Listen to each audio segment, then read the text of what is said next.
news. So many people on meth. Ow! Imagine this, you're in the back of your Uber and drive down the road and you look up and you realize that your driver is asleep at the wheel. Oh my gosh.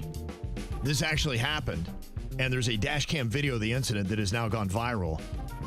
The driver fell asleep behind the wheel while going about 20 miles an hour. Now, the video shows the rideshare driver apparently nodding off as the vehicle slowly drifted across lanes. Oh my gosh.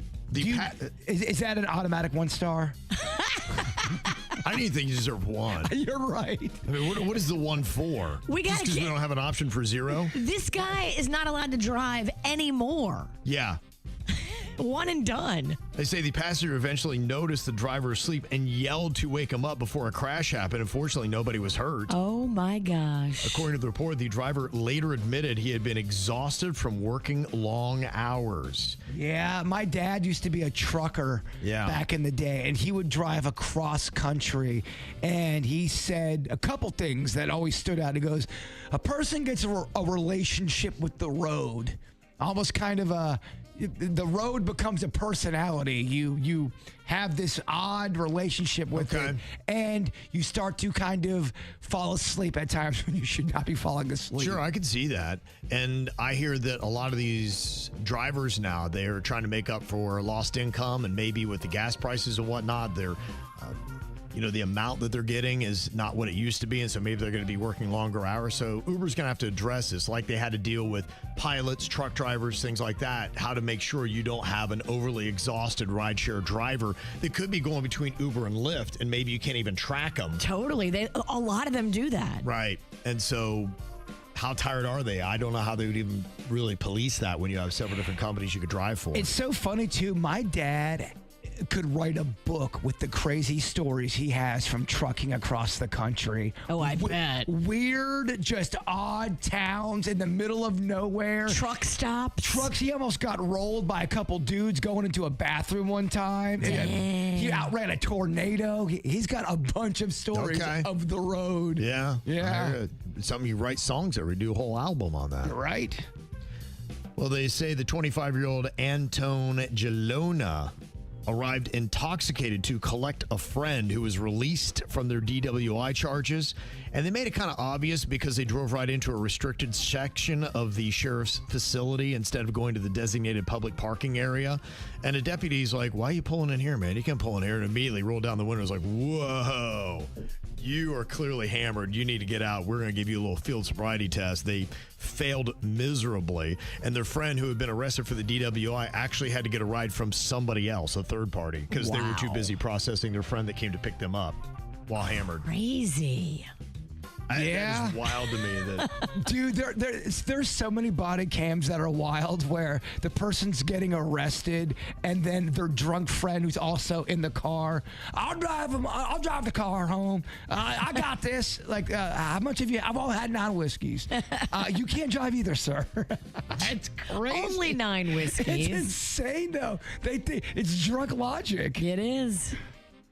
Well, they say what was supposed to be a happy kindergarten graduation in Ohio turned chaotic after a fight broke out over seating arrangements between adults attending the ceremony. And it's a Catholic school, too. Oh, boy. They say the fight left a 26-year-old hospitalized with a head injury. Oh, no. Officials said that no children were hurt during the incident, thankfully, but school leaders called the behavior unacceptable and said they're cooperating with police to bring about any charges. I need to see the video footage of said altercation. You do, huh? I would love to. And do you still, if it's in the middle of the church service and that all goes down, do you still pass the plate around for money after? Or is it just the mood's ruined? Yeah, I don't know. Do they do the plate for graduations? No. Okay. They don't? No. Sometimes those aren't even held in the church itself. Those are held in the hall. Like the parish hall or whatever. You can tell I don't have kids or go to church. I don't know if the graduation is a religious ceremony so much as just a celebration. You do like your weddings, first communion, all that is in the church. I swear I'm not that stupid. I just had a big glass of whiskey. Okay. full disclosure. Share with the class. Yeah, well, I have a road trip and I'm not driving, and I'm going to be a very fun passenger. A former McDonald's manager has been charged after police say she contaminated fries served to her ex-girlfriend through a drive-thru. What did she do to the fries, Kevin? Haktua. She Haktua. Not in the fun way. This is not a fun Haktua. What are you doing? I mean, if you know your ex works there at the drive, like, what do you think could possibly happen if it didn't end well? It's almost like you're antagonizing them. She spit on that thing. Spit on that thing. The ex shouldn't be in the drive-thru, and the drive-thru worker shouldn't be spitting in the food. Both of these ladies like drama. There's a power dynamic here. Totally. There is. Yeah. Totally. That girl in the drive-thru wanted her fries to get spit on. Yeah. She knew old girl was going to do it. She's like, watch this. I'm going to passively aggressively come to her drive-thru, set her off. She's going to spit in my food. I think the girl that drove up is just as guilty as the spitter. There are people that are I good. think it works that way, though, Virginia.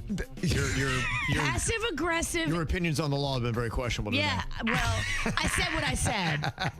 Sustain, Your Honor. I said what I said. If you passively aggressively come after somebody over and over, eventually they will spit in your fries. Honestly, when somebody says this statement in court, I said what I said. I said what I said.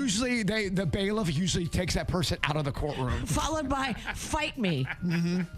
Here's the ex talking about the situation with her fries. Online, and I live in Southbridge, so of course me and my friends are talking about it, and we're like, well, that's embarrassing. Who would do that to somebody, regardless if it's your ex or not? That's your place of business. It's where you work. Just seems really inappropriate. Yeah, okay. It makes me think that people through their life have eaten Spit fries, PH cheeseburgers, pubic hair. Pubic hair burgers. I think people, there's a spectrum of being insane. Not everyone is Ted Bundy, but there are people that will spit in a burger just to spite somebody. I totally agree with you. Yeah. And you've probably eaten about 7 PHs. I think that's a low number. I do. I think, and I sound like a conspiracy theorist. I think I've been targeted. Yeah. Okay. I've seen it happen. People like to get jokey with Jay Bird. Remember that one time you got a scoop of ice cream on your cheeseburger? Look, I love a great joke. 98% of the time, I'm jokey. 2%, sometimes I don't sleep, and I can be a jerk. We draw the line at PHs. PHs, yeah. That ain't a joke. That's That ain't a crime. joke. That's a crime. That's a crime. There's a difference. But if you don't know you ate it, you don't know you ate it. But honestly, Kev, if you had that number, do you think under or over 10% in your entire life when someone's prepared you food? 10% of all the food I've eaten? No, there's no way. That's a high number. That somebody messed with. Is that too high? Oh, Yes, that's way too radically high. I'm saying 7 in your whole life. Okay. All right. Yeah, if I 7 knew in that was enough, I would never eat out again anything, ever. Like, I'd be done forever. That'd be 1 out of every I don't 10. care where it went. Yeah, if it was 1 out of 10, I'd be like, I'm never eating it. Okay. Kids, we're having a homemade lasagna like Brittany. Yeah. You talked me down from the light. Yeah. That was the No number? 10%. No. Like, thank goodness. No. That Now- would be bad.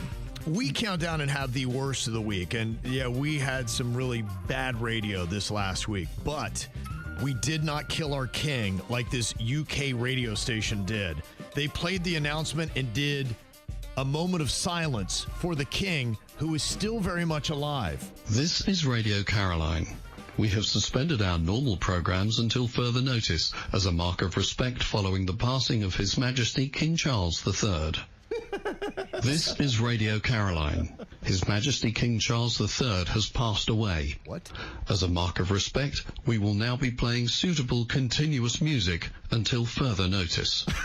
What? And he's still alive? Oh, yeah. King Charles III is very much alive today. Is he sick? That sounds like AI, an AI mess up. They're blaming a computer malfunction, saying the procedure which all UK stations have in place have been accidentally activated. Oh. This is what's the problem with automation at radio stations. This kind of stuff could happen. My gosh. This is why you need a live DJ, said the live DJ. Yeah. But you're right, though. Like, you do need live people. It is better. I know that's a crazy concept, but imagine that humans need other humans. I know that guy is cheaper than me, but that guy is going to do that and send all kind of people into a tizzy. I'm not. That guy is cheaper than you, but he also just killed the king. And they actually broke into Four Non-Blondes' What's Up. Oh, what's going on? Well, what's going on is the king is dead. The king is dead. What's going on? Oh, my